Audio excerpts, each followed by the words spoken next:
नमस्ते बच्चों। आज हम कक्षा 7 बाल महाभारत कथा का पाठ 13 इंद्रप्रस्थ के प्रश्न उत्तर कर रहे हैं। तो आप शुरू करते हैं। प्रश्न 1, पांडवों की कुशलता जानकर दुर्योधन ईर्ष्या की आग में क्यों जलने लगा?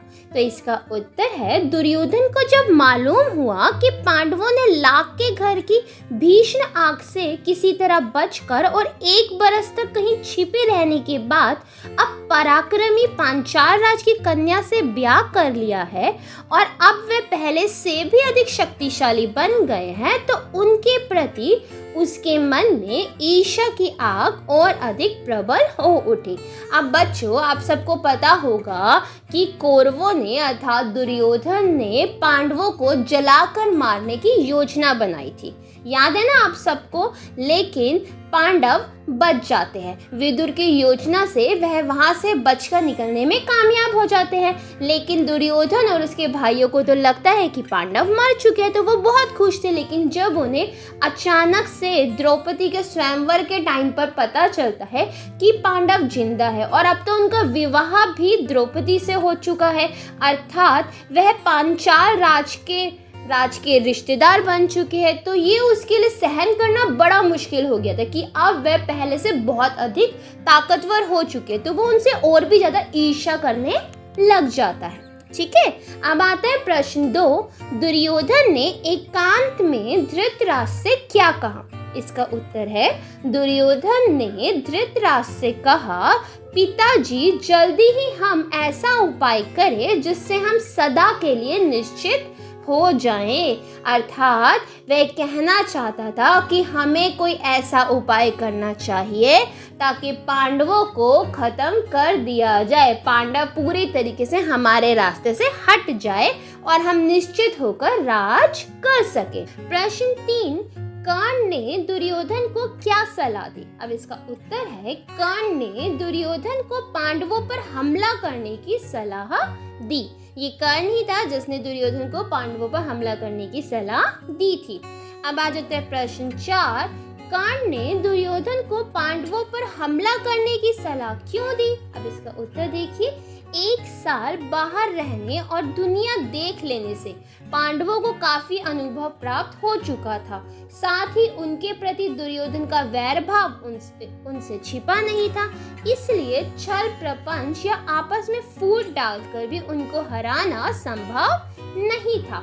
राजा द्रुपद भी पांडवों के साथ थे। इन सब कारणों से ही कर्ण ने दुर्योधन को पांडवों पर हमला करने की सलाह दी, क्योंकि उसे डर था कि अगर पांडवों ने हमला कर दिया तो दुर्योधन और उसके भाई अपने आप को कैसे बचा पाएंगे, तो पहले वही उन पे हमला कर दे, उनकी ताकत और बढ़े उससे पहले। प्रश्न 5, भीष्म और आचार्य द्रोण ने धृतराष्ट्र को क्या सलाह दी? अब इसका उत्तर है, भीष्म और आचार्य द्रोण दोनों ने ही धृतराष्ट्र को पांडवों को आधा राज्य दे देने की सलाह दी। अब बेटा, भीष्म पितामह और आचार्य द्रोण दोनों ही बहुत समझदार थे। उनको पता था कि अगर कौरवों और पांडवों में युद्ध हुआ तो कौरवों का नाश होना निश्चित है। इसलिए वह धृतराष्ट्र को समझाने की कोशिश करते हैं कि अगर आप चाहते हैं कि आपके कुल का विनाश ना हो तो पांडवों को प्यार से आधा राज्य दे दीजिए।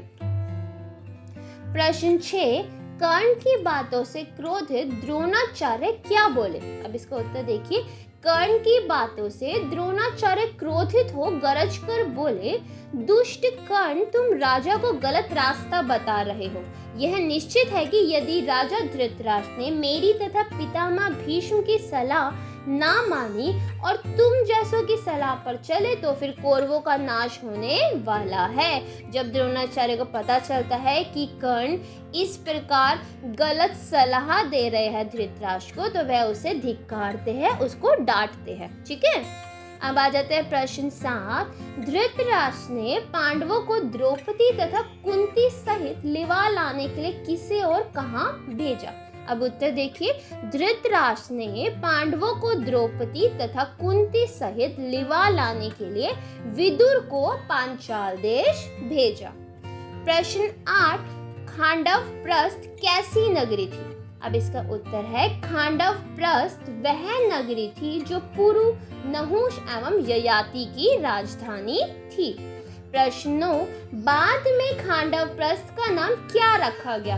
उत्तर, बाद में खांडवप्रस्थ का नाम इंद्रप्रस्थ रखा गया। प्रश्न 10, इंद्रप्रस्थ में द्रौपदी और माता कुंती के साथ पांचों पांडव ने कितने बरस तक राज्य किया? उत्तर, इंद्रप्रस्थ में द्रौपदी और माता कुंती के साथ पांचों पांडवों ने 23 वर्ष तक राज्य किया, अर्थात 23 साल तक इन्होंने इंद्रप्रस्थ पर राज्य किया था।